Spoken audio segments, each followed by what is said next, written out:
Beyond the borders of Pyongyang, the facade built for foreign delegations ends, and the real North Korea begins, where poverty is brutal and omnipresent. In many villages, electricity appears for maybe 1 hour a day, often only in the middle of the night when no one needs it anymore and nothing can be done. Most houses have wires, but it is only a facade of civilization, because for months or even years, neither electricity nor hope has flowed through them. Life takes place in darkness. People go to bed right after dusk, and children learn the alphabet by candlelight, which often must be extinguished to save wax.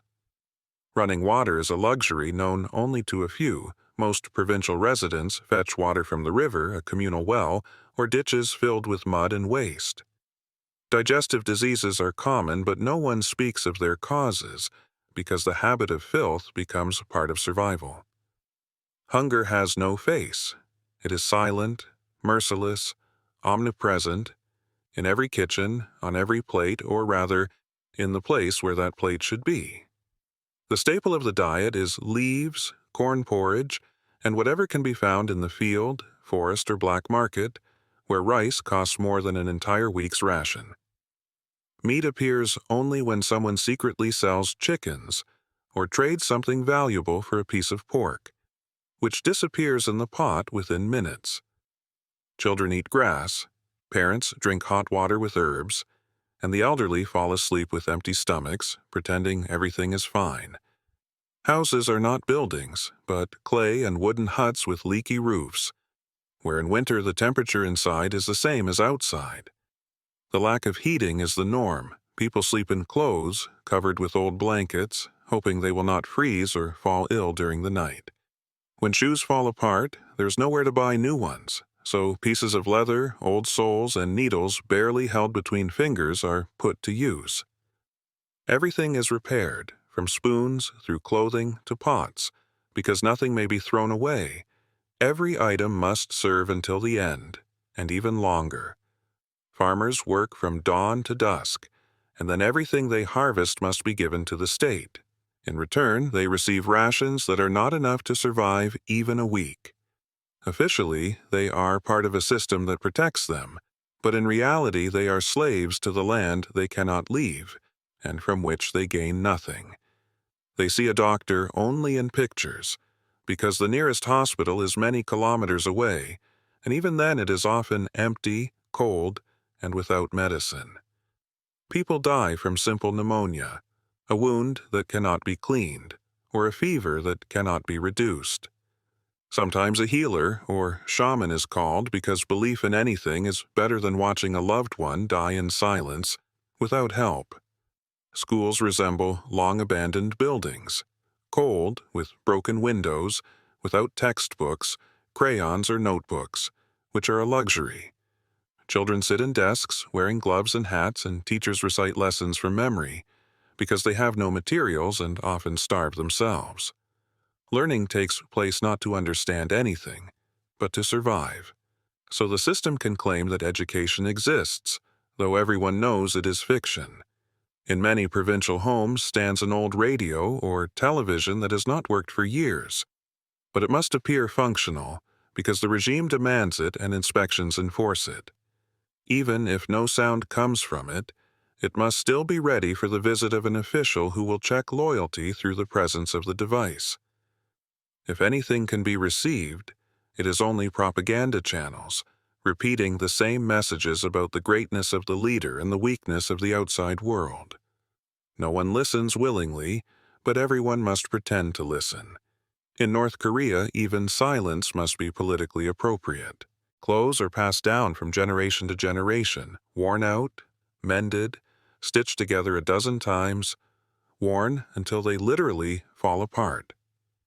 Most people have one set of clothing for each season, a winter jacket that in summer serves as a mattress, and trousers that were once a uniform. Children walk in oversized shoes after their older brother, and mothers sew blankets from clothes that are no longer fit even to wear. Toilets are only something to dream of. In villages, people use holes dug behind the house, sheds without doors, sometimes a random corner behind the barn. The lack of sewage means that waste goes into the soil, rivers, or wells, from which people then drink water and wash their children.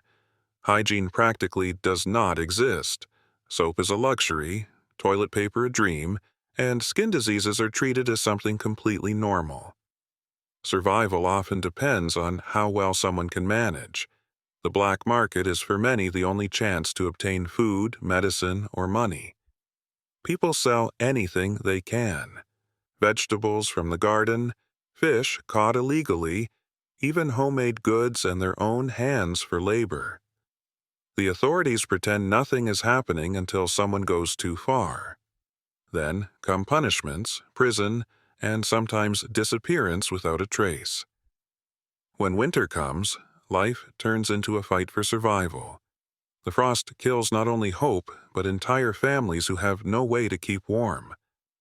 Deaths from cold happen every year, but no one speaks of them because in a country where statistics are written by propaganda, death from poverty does not exist. During the worst famines, there were even cases of cannibalism, tragedies spoken of in whispers, but remembered by all. No modern machines are seen in the fields. Farming resembles the Middle Ages, with hoes, buckets, and manual labor from dawn to dusk. Draft animals are a luxury available to few.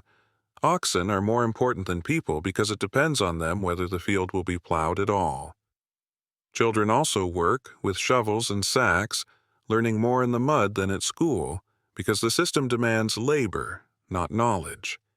Hygiene products are nearly unattainable. Instead of soap, ash mixed with water is used, and toothpaste is replaced with salt or charcoal. Women have no access to basic hygiene items, and children do not know the smell of shampoo because they have never seen or smelled it. Informing is like air, invisible but omnipresent. Anyone can be a spy, a neighbor, a student, or even a member of one's own family. One word spoken in anger, a joke by the fire, criticism in a letter. All can be reported and turned against the one who spoke. In such a world, no one tells the truth. Everyone pretends, smiles, nods, even when they are hungry, frozen, and close to madness. Poverty outside Pyongyang is not just a social problem, it is a tool of control, a system of oppression, and a terrifying daily reality for millions of people.